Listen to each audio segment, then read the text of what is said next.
All India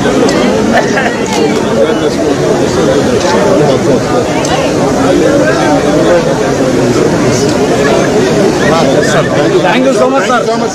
అన్ని విధాలు గట్టిగా ఉంటాం. ఇలాంటి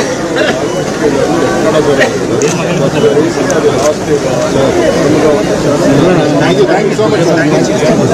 కలకత్తాలో జరిగినటువంటి సంఘటన పైన జాతీయ స్థాయిలో పెద్ద ఎత్తున డాక్టర్లందరూ కూడా నిరసన తెలియజేస్తున్నారు. అది చాలా దారుణం ఆ సంఘటన జరగడం. దాన్ని నేను చాలా తీవ్రంగా ఖండిస్తున్నా.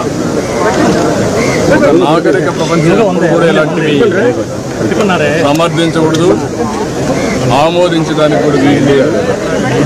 ఎవరైనా సరే ఆడబిడ్డల జోలికొస్తే అదే చివరి రోజు కావాల్సిన అవసరం ఉంది. అంత కఠినంగా యాక్ట్ చేస్తే తప్ప ఈ రాక్షసులు ఇష్టానుసారంగా బిహేవ్ చేసే పరిస్థితికి వస్తున్నారు. అందుకే ఈరోజు మన డాక్టర్లు అడుగుతున్నారు. అందులో కూడా డాక్టర్స్ అనేది ఒక పవిత్రమైన వృత్తి.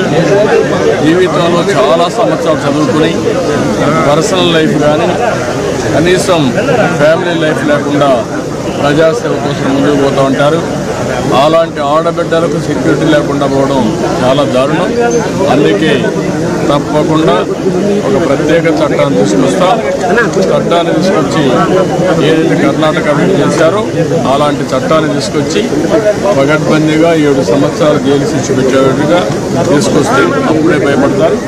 ఇమ్మీడియట్గా నెక్స్ట్ సెషన్ ఎప్పుడు వస్తే అప్పుడు నేను ఇప్పుడే చెప్తున్నాను హెల్త్ డిపార్ట్మెంట్కి ఆ చట్టాన్ని తీసుకురామని.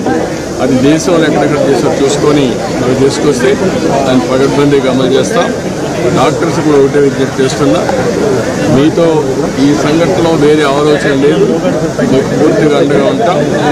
అదే సమయంలో మనం ఆందోళన చేయాలి, ప్రజల్ని చైతన్యవంతం చేయాలి, మీకు న్యాయం జరగాలి. పేషెంట్లు ఇబ్బంది పడకుండా వాళ్ళు కూడా మనం చూసుకోవాల్సిన అవసరం ఉంది.